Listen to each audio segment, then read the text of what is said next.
When I was a kid I remember ఏదైనా movie థియేటర్‌లో miss అవుతే డీవీడీ రెంట్ చేసుకొని ఇంట్లో చూసేవాళ్ళం. Back then DVD rentals was a booming business.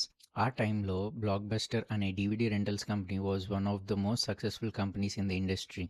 By 2004 it was at its peak stage with 9,000 plus stores.